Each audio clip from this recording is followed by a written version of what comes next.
বাবুল সুপ্রিয়র সঙ্গে সংঘাতে জড়িয়ে আমার রাজনৈতিক উত্থান, এটা আমি মানতে রাজি না। সম্পর্ক কি অম্লমধুর? আমাদের মধ্যে এমন কোনো মধুর সম্পর্ক ছিল না। ইডি সিবিআই এর ভয়ে কি এই দল পরিবর্তন?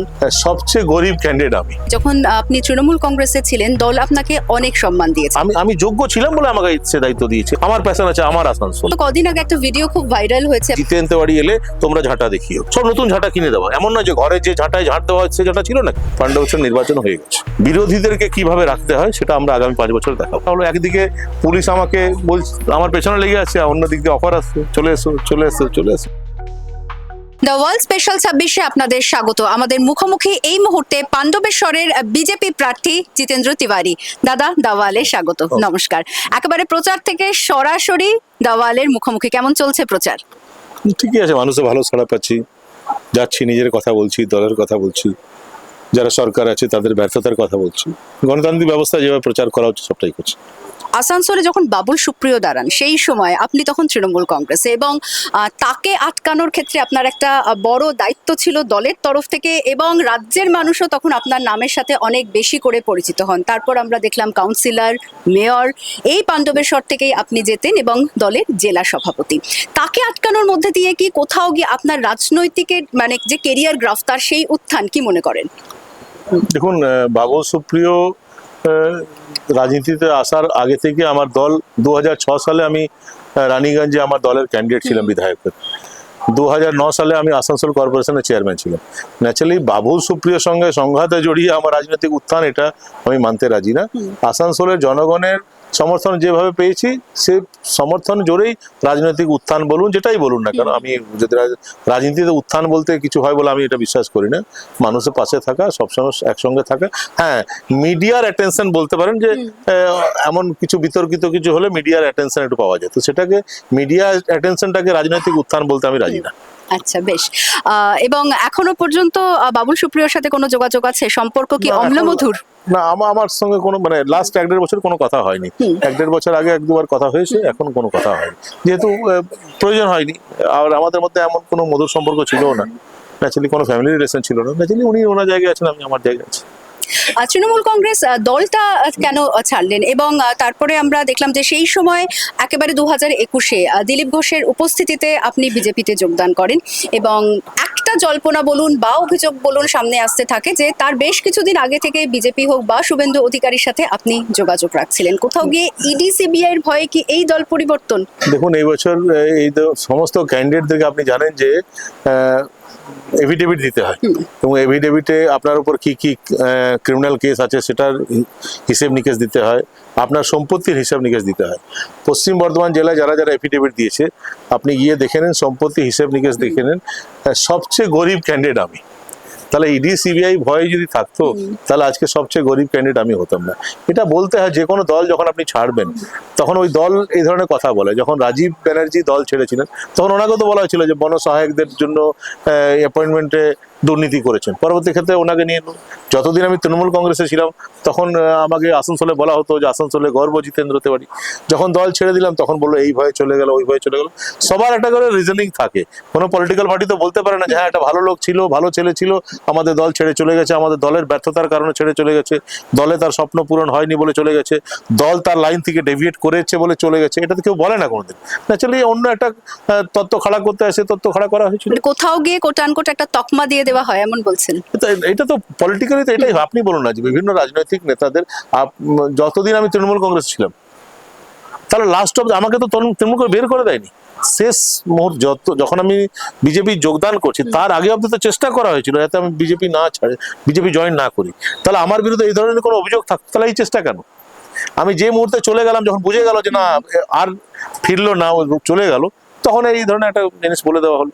জিতেন্দ্র, রাজনীতিতে উত্থান বলে কিছু হয় না, যেটা আপনি এখনই বললেন যে কোথাও গিয়ে হয়তো মিডিয়ার একটা অ্যাটেনশন পাওয়া যায়। রাজনৈতিক বিশ্লেষকরা তারা এমন মনে করেন যে বিজেপিতে আসার পরে কোথাও গিয়ে আপনার রাজনৈতিক যে কেরিয়ার গ্রাফ, সেটা বেশ খানিকটা নিম্নমুখী। এটা আপনি মানেন? দেখুন, আমি রাজনীতিটাও আমি ক্যারিয়ার হিসাবে এটাকে নিয়ে নিই। আচ্ছা। রাজনীতি তো আমরা দেখুন কলেজে যখন পড়াশোনা করতাম তখনই আমি রাজনীতিতে আসা আমার, তারপরে অন্যায়ের প্রতিবাদ করা, এটা করতে করতে আমরা এসেছি। তখন সিপিএম ছিল, দেখতাম সিপিএম সমাজের মানুষের ব্যক্তিগত অধিকার কেড়ে নিচ্ছে, ওরা যেটা বলবে সেটাই মানুষকে মানতে হচ্ছে। এবং তখন বিকল্প হিসাবে যেহেতু অন্য তৃণমূল কংগ্রেস ছিল, আমরা তৃণমূল কংগ্রেস সদস্য হয়ে গেল। পরবর্তী ক্ষেত্রে দেখলাম যে স্বপ্ন নিয়ে আমরা তৃণমূল কংগ্রেস এসেছিলাম, আমি তো শুধু আসিনি, আমার সঙ্গে হাজার হাজার আরো বন্ধু বান্ধব, মানে আমার ফলোয়ার বলছি না, বন্ধু বান্ধব একটা টিম আমরা এসেছিলাম। যখন দেখলাম যে আরে যে ভাবনা নিয়ে আমরা এসেছিলাম সেই ভাবনা তো এখানে পূরণ হচ্ছে না, আমরা যে স্বপ্ন মানুষকে দেখিয়েছিলাম সে স্বপ্ন তো পূরণ হচ্ছে না। কাকিমা বলছে যে কই তোর ভাইটা তো কিছু হলো না, পিসিমা বলছে তুই তো বলেছিলি এটা হবে, হলো না তো, আর আমার কাছে কোনো জবাব নেই। তখন আপনি কি করবেন? তখন বেটার অল্টারনেটিভ আপনার খুঁজতে হয়। বেটার অল্টারনেটিভ আমরা তখন বিজেপিকে পেলাম, বিজেপি যোগদান করলাম। একটা বিষয় বলুন, এটা তো অস্বীকার করার কোনো জায়গা নেই, যখন আপনি তৃণমূল কংগ্রেসে ছিলেন দল আপনাকে অনেক সম্মান দিয়েছেন, আপনি কাউন্সিলর, সেখান থেকে মেয়র, পাণ্ডবেশ্বর থেকে জেতেন, দলের জেলা সভাপতি। বিজেপিতে সেই সমান মর্যাদা পান, কোনো কি আক্ষেপ রয়েছে?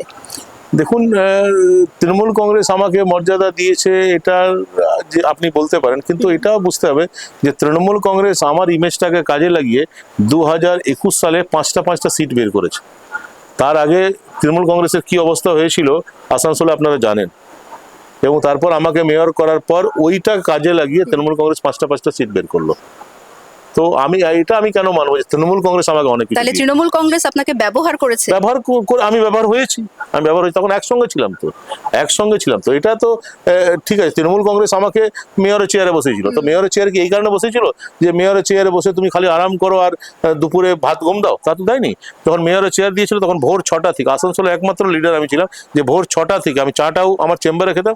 6টা থেকে জেলার মানুষের যাতে আপনি তাদের হয়ে কাজ করতে পারেন, তাদের উন্নয়নের জন্য কাজ করতে পারেন, সেই হিসাবেও তো সেই দায়িত্ব দেওয়া। না, দায়িত্ব দিয়েছে তো, আমি যোগ্য ছিলাম বলে আমাকে সে দায়িত্ব দিয়েছে। ওই কাজটা অন্য কেউ পারবে? কে করো? নিজের ফ্যামিলি ছেড়ে, ঘর দুয়ার ছেড়ে, নিজের সবকিছু ছেড়ে দিয়ে সকাল থেকে রাত অব্দি পাগলের মতন ঘুরে বেড়াও, এর কাজ করো ওর কাজ করো, এই করো, এটা অন্য কেউ কে করবে? এখন কেন করছে না কেউ? এখনো তো কাউকে না কাউকে দায়িত্ব দিয়েছে, আমার পরেও তো অনেক লোককে দায়িত্ব দিয়েছে। আমি যে সার্ভিস দিতাম আসানসোলের জনগণকে, সে সার্ভিস এখন কেন কেউ দিচ্ছে না? তাহলে এটা ঠিক আমার সার্ভিসটা দল রেন্ডার করেছিল, সে সার্ভিস আমি পাগলের মতন করতাম। আমার একটা প্যাশন ছিল যে করতে হবে, এই শহর আমার শহর, যেন আপনাদের কলকাতার প্রতি একটা প্যাশন থাকে যে কলকাতা আমাদের কলকাতা। আমার প্যাশন আছে আমার আসানসোল। আপনাদের কলকাতায় ফ্লাইওভার হোক, মা ফ্লাইওভার হোক, বাবা ফ্লাইওভার হোক, মামা হোক, ভাইপো হোক, আমার আসানসোলে একটাও ফ্লাইওভার হলো না। আপনাদের কলকাতায় একের পর এক অডিটোরিয়াম হচ্ছে, আমার এখান থেকে কোটি কোটি টাকা রেভিনিউ যাচ্ছে, আসানসোলে একটা অডিটোরিয়াম হলো না। তো আমার আসানসোলের স্বপ্ন পূরণ হলো না, সে কারণে আমি ওই দল ছাড়লাম। আমি কেন এসেছিলাম? আমি তো মানুষের কাজ করার জন্য এসেছিলাম, তো ওই কাজের জন্য আমাকে পাঠানো হয়েছিল। তো সেই কাজ যখন করতে পারছি না, বারবার বলা সত্ত্বেও যখন কাজ হচ্ছে না, তখন আমার তো ইউটিলিটি নেই এখানে। আমি শুধু চেয়ারে বসে থাকবো? চেয়ারে বসে থাকা তো মানুষ আমি না। এবং আপনাদের মনে হবে যে বিজেপিতে গেছে তো এর কোনো গুরুত্ব নেই, কিন্তু আমি বলছি যে আমি খুব পিসফুল লাইফ লিড করছি। আমার সমান প্যাশন নিয়ে জেলার মানুষের জন্য কাজটা এখন করছি তো। এখন তখন মানুষ যে দায়িত্ব দিয়েছিল যে সরকারের পক্ষে থেকে ডেভেলপমেন্টের কাজ করতে হবে, এখন যেটা ভূমিকা যে সরকারে যারা আছে তাদের ভুল ত্রুটি তুলে ধরা, গঠনমূলক সমালোচনা করা, সেটা করে আসছি 5 বছর ধরে করছি। তো আমি ভোকাল থাকি সবসময়, যেটা আমার মনে হয় যে এটা প্রতিবাদ করা উচিত, করেছি। এই প্রচারের মধ্যে গত কদিন আগে একটা ভিডিও খুব ভাইরাল হয়েছে, আপনি প্রচারে গিয়েছিলেন এবং সেখানে গিয়ে বিক্ষোভের মুখে পড়তে হয়েছিল। মানুষের মধ্যে সেই বিক্ষোভ কেন? দেখুন, এটা তারপরের ভিডিওটা কেউ দেখায়নি, যে তারপরে একটা আর ভিডিও এসছে যেখানে ওই মহিলাদেরকে ট্রেনিং দেওয়া হচ্ছে। একজন নরেন চক্রবর্তীর একজন ব্যক্তি যে জিতেন তেওয়ারি এলে তোমরা ঝাঁটা দেখিও। এবং আমি যে গ্রামে গেছিলাম, আমি পুরো গ্রাম ঘুরছিলাম, গ্রামের শেষে কিছু মহিলা ঝাঁটা নিয়ে দাঁড়িয়েছিলেন। এবং আমি যদি আমার কাছে অপশন ছিল যে আমি ফিরে চলে আসতে পারতাম, ওই জায়গা অবধি যেতাম না, কিন্তু আমি গেছি, ওই মহিলাদের সামনে গেছি, ওদেরকে প্রণাম করে এসেছি। এই কারণে এসেছি যে এটা প্রমাণ করে যে মহিলারা এখনো স্বাধীন না। যে মহিলারা এসে তাদেরকে নতুন ঝাঁটা কিনে দেওয়া, ওই ঝাঁটা দেখবেন সব নতুন ঝাঁটা কিনে দেওয়া, এমন নয় যে ঘরে যে ঝাঁটায় ঝাঁট দেওয়া হচ্ছে ঝাঁটা ছিল না, কিন্তু দেখলে বোঝা যায়। তো নতুন ঝাঁটা কিনে দেওয়া হয়েছে, সে মহিলা ঘরে রান্না করছে, ঘরে সন্তানকে সামলাচ্ছে, ঘরের অন্যান্য সব কাজ করছে, স্বামীর বিভিন্ন চাহিদা পূরণ করছে, এই করে দাও, ওই করে দাও, ওই করে দাও। এবং স্বামীদেরকে যেহেতু বলা হয়েছে যে জিতেন্দ্র তেওয়ারিকে আটকাতে হবে, স্বামীদের সে সাহস নেই, তাই স্বামীদের হয়ে ওই মহিলাদেরকে ওই কাজটাও করতে হচ্ছে। এটা কোথাও না কোথাও মহিলারা আজকের যুগেও তারা স্বাধীন নেই, এখন পর্যন্ত পুরুষতান্ত্রিক সমাজে তাদেরকে পুরুষদের কথাই শুনতে হয়, এই অ্যাঙ্গেল আমি ওটাকে দেখেছি এবং আমার এটা খারাপ লাগেনি। জিতেন্দ্র দা, সেই কম্বল বিতরণের প্রসঙ্গে একটু যাব, এবং সেই সময় এমন একটা পরিস্থিতি তৈরি হয়েছিল, আপনাকে গ্রেফতারও হতে হয়েছিল। কেন এই ধরনের পরিকল্পনা নিয়েছিল? না, পরিকল্পনা না, দেখুন একটা কম্বল বিতরণ অনুষ্ঠান ছিল, এর আগেও অনেক কম্বল বিতরণ অনুষ্ঠান হয়েছে। সেই কম্বল বিতরণ অনুষ্ঠানে মানে যেখানে কম্বল বিতরণ অনুষ্ঠান শেষ স্টার্ট হয়ে গেল, তারপর আমরা অন্য প্রোগ্রাম ছিল চলে যাই। এবং যে ঘটনা ঘটেছিল যে বিভিন্ন কিউ তৈরি করা হয়েছিল, যে একটা কিউতে মানুষ ঢুকবে আর কম্বল নেবে, আর একটা কিউতে মানুষ বেরিয়ে আসবে। এবং তখন সিপিভিএফ টিভিএফ সব ছিল। আমরা চলে যাওয়ার পর সিপিভিএফরা চলে যায়, এবং যেটা ঘটে যে কিউ থেকে মানুষ ফিরে আসবে সেটাতেও মানুষ ঢুকে গেল। মানে যারা ঢুকলো তারা কোন দিক দিয়ে বেরোবে আর বুঝতে পারলো না, এবং একের পর একটা স্ট্যাম্পেড হয়ে গেল। এটা দুঃখজনক ঘটনা ছিল। কিন্তু এটাও ঠিক যে আপনি জানেন যে কাউকে অ্যারেস্ট করতে গেলে তার ক্রিমিনাল মাইন্ডটা খুব মিন্স এরিয়া দরকার। আমার কিন্তু মানে আমার কোনো ক্রিমিনাল মাইন্ড ছিল না। আমি লোককে ডেকে কম্বল দিতে গিয়ে মানুষ পদপিষ্ট হয়ে মারা যাওয়া, এই ইন্টেনশন আমার ছিল না। আমার সমস্ত অ্যারেঞ্জমেন্টও ছিল। হ্যাঁ, এটা হতে পারে হিউম্যান এরার। তো হিউম্যান এরার আমার পার্টে যেরকম ছিল সেরকম একইভাবে অ্যাডমিনিস্ট্রেশনের পার্টেও ছিল। তো তারপরে যেহেতু আমি বিরোধী রাজনৈতিক দল, এবং তখনও অনেকবার চেষ্টা করা হলো, একদিকে পুলিশ আমাকে আমার পেছনে লেগে আছে, আর অন্যদিক দিয়ে অফার আসছে, চলে এসো চলে এসো চলে এসো। মানে এটাও একটা রাজনৈতিক এজেন্ডা ছিল বলছেন? রাজনৈতিক এজেন্ডা ছিল এটা বলা যাবে, হ্যাঁ। কিন্তু তখন যে ঘটনা ঘটে গেল, একটা সুযোগ তারা পেয়েছিল ব্যাক করাবার। তো আমি বলেছিলাম না, এটা হবে না, এটা হবে না। কি আছে, আমাকে কেন আমাকে করা হয়েছে? আচ্ছা বলুন তো, 1.5 বছর আমাকে বলা হলো যে হাইকোর্টে বলা হলো যে আসানসোলে গেলে অশান্তি হবে। 1.5 বছর আমাকে আসানসোলে ঢুকতে দেওয়া হয়নি। এবং সেটা আমার লাভ হলো কি, যে আমি কলকাতায় থাকতে শুরু করলাম। কলকাতায় থাকতে আমি তো একা থাকতে পারবো না। কলকাতায় একটা সার্কেল তৈরি হলো, সেখানে কবিতা উৎসব, এই উৎসব ওই উৎসব, ফিল্ম ফেস্টিভ্যাল, বিভিন্ন অনেক লোকের সঙ্গে পরিচয় হলো, একটা আমার সার্কেল তৈরি হলো। তো যাকে রাখে হরিশ তাকে মারে কে, তো আমার অকল্যাণ করতে গেছে, আমার কল্যাণই হয়েছে ওটাতে। আর মানুষ আলটিমেটলি আসানসোলে মানুষ আমার নিয়ে কি ভাবছে, তারা যদি আমাকে খারাপ ভাবে। কিরকম ভাইবস পাচ্ছেন তাদের থেকে যখন প্রচারে যাচ্ছেন? এটা তো মানে আমি তো বলবো যে আমি ঠিক পাচ্ছি, আপনারা ইন্ডিপেন্ডেন্টলি ঘুরলে বুঝতে পারবেন মানুষ। এবার তাহলে আসি, এই পাণ্ডবেশ্বর একটা সময় আপনার গড় ছিল, 2021-এ আপনাকে এখান থেকে হাঁটতে হয়। এবারে আপনার প্রতিদ্বন্দ্বী তৃণমূল কংগ্রেসের সেই নরেন্দ্রনাথ চক্রবর্তী, কতটা টাফ ফাইট এবং লড়াইয়ের ময়দানে একেবারে রয়েছেন? দেখুন, আমি 2021-এও আমি নির্বাচনের কাউন্টিং সামলাতে পারিনি। 19th রাউন্ড অব্দি আমি এগিয়েছিলাম। তারপর আমার লোকদের উপর যেভাবে হামলা স্টার্ট হলো, বাইরের লোকরা কান্নাকাটি করছে, তখন আমি কাউন্টিং থেকে বেরিয়ে যেতে বাধ্য হলাম। তারপর কিভাবে ম্যানিপুলেট করে জিতা হয়েছিল সবাই জানে। এখনো ওই আতঙ্কের পরিবেশ আছে, মানুষের ঘর পুড়িয়ে দেওয়া, মানুষকে মিথ্যা মামলায় জড়ানো, মানুষের ঘর বাড়ি লুট করা, এই আতঙ্কের একটা কারণ তো আছে। কিন্তু ইলেকশন কমিশন বারবার যে কথাগুলো বলছে, সেটার উপর মানুষ যদি বিশ্বাস পাচ্ছেন না কমিশনের এই আচ্ছা বলছে, তো ইলেকশন কমিশন বলছে, কিন্তু সেটা তো ভোটের দিন বোঝা যাবে না কতটা কি করতে পারছে না পারছে। যদি ইলেকশন কমিশন যেটা বলছে সেটা যদি করতে পারে, ফ্রি অ্যান্ড ফেয়ার যদি ভোট করতে পারে, তাহলে ধরে নেন পাণ্ডবেশ্বর নির্বাচন হয়ে গেছে। সেক্ষেত্রে ফলাফল কিরকম আশা করছেন আপনি? ব্যাপক, মানে এই ভোটটা তো শুধুমাত্র যতটা না প্রো জিতেন্দ্র তেওয়ারি হবে, তার চেয়ে বেশি নরেনের বিরুদ্ধে হবে। উনি এই ভোট কিন্তু নরেনকে শুধু পরাজিত করার ভোট না, উনি যে 5 বছর যে পাপ করেছেন, সে পাপের শাস্তি দেওয়ার ভোট। কি পাপের কথা আপনি ইঙ্গিত করতে চাইছেন? হাজার হাজার মানুষের ভোটে জিতলে কি করতে, আমরাও তো জানি, ভোটে জিতলে কি হয়, বিজয় মিছিল মানুষ বের করে, লাড্ডু বিতরণ করে, আবির মাখে, খুব যদি উৎসাহী হয় তো বিরোধী কারো ঘরের সামনে একটা ফটকা ফাটিয়ে দিল, এইটুকু আমরা জানতাম। কিন্তু বিরোধী কোনো রাজনৈতিক দলের ব্যক্তি বলে জেসিবি লাগিয়ে তার পার্টি অফিস ভেঙে দেওয়া, ঘর বাড়ি লুট করে নেওয়া, ঘর থেকে বাইরে থাকা 3 মাস 4 মাস পর 50,000, 1 লক্ষ 2 লক্ষ টাকা ফাইন দিয়ে তারা ঘরে আসতে পারলো, এটা কল্পনা সভ্য সমাজে এটা করা যায়? আমি 5 বছরে অন্তত 20 থেকে 25টা এমন পরিবার আছে যারা বলেছে যে দাদা আমার মেয়ের বিয়ে তুমি আশীর্বাদ করবে, তাহলে কবে বিয়ে আশীর্বাদ করতে যাবে? বলে না, আসতে হবে না, ফোনে আশীর্বাদ করে দাও, তুমি যদি আমার বাড়িতে আসো তাহলে কাল আমার ঘরে হামলা হবে। এই পরিবেশ কেন থাকবে? একটা লোকের বিয়ে বাড়িতে আমি যেতে পারবো না, বিরোধী কেউ যেতে পারবে না। যে একজন মহিলা সোনালী গিরি, তার বাড়িতে তার ব্রেন সার্জারি হয়েছিল, খবর পেলাম ব্রেন সার্জারি হয়েছে, দেখা করতে গেলাম, চা খেতে গেলাম, পরের দিন তার ঘরের লাইন কেটে দেওয়া হলো, জল কেটে দেওয়া হলো। এবং যখন তৃণমূল কংগ্রেস যতক্ষণ জয়েন না করলো আবার তাকে, এবং সে ভদ্র মহিলা আজ 1 মাস পরে আবার বিজেপি জয়েন করলো, 5 বছর ওটা বরদাস্ত করার পর। তো এটা কোথাও না কোথাও নরেনকে যদি শাস্তি আমি না দিই না, তাহলে আলটিমেটলি মানুষ এটাই প্রতিষ্ঠিত হয়ে যাবে যে হ্যাঁ, এই অত্যাচারগুলোই ঠিক, এটা করা যায়। এটা করলেই মানুষের সমর্থন পাওয়া যায়, এটা প্রমাণ করতেই হবে আমাকে যে না এটা ঠিক না, এটা ঠিক না।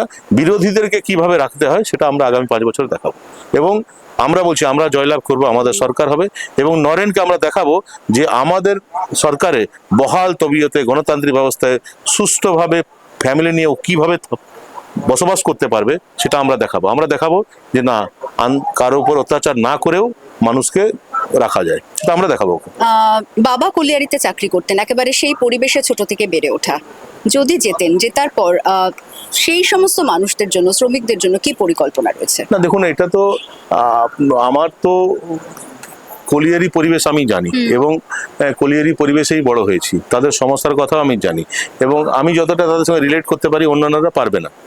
কিন্তু এটা ঠিক যে লাস্ট 8-10 বছর ধরে মানে আগে বেসরকারিকরণের আগে, মানে যখন বেসরকারি খনি ছিল, যখন ন্যাশনালাইজেশন হয়নি, তখন শুনেছি বাবাদের কাছে যেটা শুনে যে মালিক পক্ষ থাকতো, মালিক পক্ষ যেভাবে শ্রমিকদের উপর অত্যাচার করতো, এখনো ঠিক একই জিনিস হয়ে গেছে। এখন ইসিএল ম্যানেজমেন্ট তারাও একই জিনিস করে, এবং এর বিরুদ্ধে যারা আন্দোলন করবে, যারা শ্রমিক নেতা, তাদেরকে ব্যক্তিগত কিছু চাহিদা পূরণ করে দিয়ে তাদেরকেও চুপ করিয়ে রাখা হচ্ছে। শ্রমিক আন্দোলন বলতে এখন আর কিচ্ছু নেই, শ্রমিকদের অবস্থা খুবই খারাপ, এবং খুব সহজে আপনি একটা অঞ্চলে গেলে খুব সহজে বুঝতে পারবেন কারা মালিক পক্ষ কারা শ্রমিক পক্ষ। তো এই ফারাকটা তো কাটাতে হবে। যাদের পরিশ্রমে, যাদের ঘামকে সামনে রেখে, যাদের রক্তকে চুষে যারা কোটিপতি হলো, তারাই স্বাধীনভাবে ঠিকভাবে নিজের পরিবার নিয়ে বাঁচতে পারবেন, এটা মেনে নেওয়া যায়। এই আন্দোলন আগেও আমি করেছি, আবার করবো, এটা থেকে পেছপা হবো না। সুপ্রিম কোর্ট থেকে কোথাও গিয়ে পুনর্বাসনের একটা নির্দেশ দেওয়া হয়েছিল, 20 বছর হলেও তাদের সেই প্রত্যাশা পূরণ হয়নি, সেই আশ্বাসও দিচ্ছেন। দেখুন, এটা খুব আনসাইন্টিফিক ওয়েতে এটা করা হয়েছে। আপনি বলুন যে পুনর্বাসন বলা হলো, কেন্দ্রীয় সরকার টাকাও দিয়ে দিল, এবার যে এক্সিকিউটিভ অথরিটি তারা যেভাবে সার্ভেটা করা উচিত সেভাবে সার্ভে করেনি। একটা মানুষকে আপনি অন্য জায়গায় নিয়ে যাবেন, তো সে কি ব্যবসার সঙ্গে যুক্ত আপনাকে দেখতে হবে। তো মনে করুন কেউ গরু ব্যবসা করে, 3টে গরু আছে, আর এক জায়গায় ফ্ল্যাট করে আপনি 3 তলায় তাকে একটা ফ্ল্যাট দিয়ে দিলেন, ও তো যাবে না, কোনোদিন যাবে না। একজন কেউ মুদিখানা দোকান করে, তো তাকে অন্য জায়গায় 22 কিলোমিটার দূরে একটা ফ্ল্যাট দিয়ে দেন, ও তো জানে যে ওইখানে গিয়ে ওইখানে যখন আমার মুদিখানা একটা দোকান না হচ্ছে আমার সংসার চলবে কি করে। তো তাদের শুধুমাত্র ভৌগোলিক অবস্থান বদলালে হবে না, তাদের সামাজিক পরিস্থিতি পর্যালোচনা না করেই এটা করা হচ্ছিল, সে কারণে এটা ফেল করলো, এবং এটা ফেল করে গেছে। এটা আর হবে না, এটা হবে না। দেখুন, যেখানে ঘর বাড়িতে পুনর্বাসনের জন্য যেখানে ঘর বাড়ি করা হয়েছে, কেউ যায়নি, দরজা জানলা সব চুরি হয়ে গেছে, যাদেরকে অ্যালট করা হয়েছিল তারা যেখানে ছিল সেখানেই আছে। আসানসোল শিল্পনগরী, কিন্তু শিল্প নেই, এরকম একটা অভিযোগ জেলার মানুষের তরফ থেকে ওঠে, আপনারাও অভিযোগ করছেন, সেই প্রত্যাশা পূরণ হবে রাজ্যের দেখুন, আমাদের মানুষের? তো এটা তো দেশের প্রধানমন্ত্রী বলে গেছেন, তিনি এই নির্বাচনে আমি যতবার ওয়েস্ট বেঙ্গল এসেছেন কর্মসংস্থানের কথা বলেছেন, শিল্পের কথা বলেছেন, এবং আসানসোলে এসে তিনি একই কথা বলেছেন, এবং প্রধানমন্ত্রীর কথাকে সারা বিশ্ব রিলাই করে, তো আমাদের রিলাই না করে তো কোনো কারণ নেই। সব শেষে জিতেন্দ্রদা, যেটা জানতে চাইবো, জয়ের বিষয়ে আপনি 100% আশাবাদী। যদি দেখা যায় যে ফলাফল অন্যরকম হয়, কারণ এখানে একটা এসআইআর এর প্রসঙ্গ আমি জুড়তে চাইবো, কারণ এবারের নির্বাচনে এসআইআর একটা বড় ফ্যাক্টর, সেটার উত্তরও আপনি দেবেন। এবং পাশাপাশি যদি ফলাফল দেখা যায় কোনো রকম অঘটন হলো, তাহলে কি আবারও দল পরিবর্তনের সম্ভাবনা থাকবে? দেখুন, আমি দুটো জিনিস আমার লাইফে আমি ঠিক করেছি। আমার 53 বছর বয়স, এখন সব ঠিকঠাক থাকলে, সুস্থ যদি থাকি, তো আরো 20 বছর তো বাঁচবই, 73 বছর অব্দি তো বাঁচবো নিশ্চয়ই। তো 73 বছর মধ্যে বা তার আগে যদি আমার মৃত্যু হয়, তাহলে মৃত্যু যে জায়গায় হবে সেটা অবশ্যই পাণ্ডবেশ্বরের মাটি হোক। আর যখন আমার মৃত্যু হবে, তখন যে দলীয় পতাকায় আমাকে মুড়ে শ্মশানে নিয়ে যাওয়া হবে, সেটা অবশ্যই যেন বিজেপি দলীয় পতাকা, এখানে কোনো কম্প্রোমাইজ না। আর এসআইআর এর ক্ষেত্রে কি বলবেন? এসআইআর হয়েছে, ঠিক আছে, হয়েছে, এটা তো কন্টিনিউইং প্রসেস। যদি কোনো এসআইআর তো আমরা তো তৃণমূলই তো আগ বাড়িয়ে বললো যে কাউকে কিছু করতে হবে না, ইলেকশন কমিশনের কাছে যাওয়ার দরকার নেই, আমরা ক্যাম্প করে দিচ্ছি, আমাদের ক্যাম্পে এসো, ফর্ম ফিল আপ করো। তো ফর্ম ফিল আপ করলো তারা, ভুল করলো তারা, এবং ওই ভুলের পরিণতি আজ অনেক মানুষকে ভুগতে হচ্ছে। এটা তো ওরা দায়ী, তো ওরা তো অন্য কাউ, আমরা তো বলেছিলাম ইলেকশন কমিশন লোকেরা করবে ফর্ম ফিল আপ, আমরা কেন করতে যাবো? ইলেকশন কমিশনের লোকরা আছে, বিএলও যারা, তারা করবে। কিন্তু তৃণমূল কংগ্রেস ক্রেডিট নিতে হবে, সেই কারণে বিভিন্ন জায়গায় কম্পিউটার নিয়ে বসে গেল, 4 পাস 5 পাস লোকরা কম্পিউটার নিয়ে বসে গেল, যারা ঘরে কোনোদিন কম্পিউটার চালায়নি, তারা মানুষের কাজের জন্য কম্পিউটার চালাতে আরম্ভ করে। ওই কম্পিউটার এমন কম্পিউটার চালালো যে মানুষের মানে এই অবস্থা হলো। এই জবাব ওদেরকে দিতে হবে। এই প্রচন্ড গরমে প্রচার তো চলছে, ফিট থাকার জন্য কি করছেন? ফিট থাকার জন্য আলাদা করে আমরা কিছু করি না, আমি অভ্যস্ত এটাতে, আগেও আমাদের এটাই লাইফ, এই লাইফ আমি এনজয় করি। এই আমরা বসছি, এখন বসবো, গৌরব বড়া মুড়ি। এখন এই আমরা একসঙ্গে সারাদিন কাজ করাবো, সবাই একসঙ্গে আসি, 100-200 জানি, আমাদের 2-3 মুড়ি আনা হয়, চপ আনা হয়, চানাচুর থাকে, একসঙ্গে আমরা মাখি আর একসঙ্গে খাই, জল খাই, আবার সবাই নিজের নিজের বাড়ি চলে যায়। এটাই আমাদের ফিট থাকার ফর্মুলা। ধন্যবাদ দাদা। কথা বললাম পাণ্ডবেশ্বরের বিজেপি প্রার্থী জিতেন্দ্র তিওয়ারির সঙ্গে, এবং তিনি 100% আশাবাদী যে এবারের নির্বাচনে জয়লাভ করছেন তিনি, সেই সাথী হাসতে চলেছে বিজেপি। ক্যামেরায় সৌম্যদীপ সেনের সঙ্গে অর্পিতা দাওয়াল।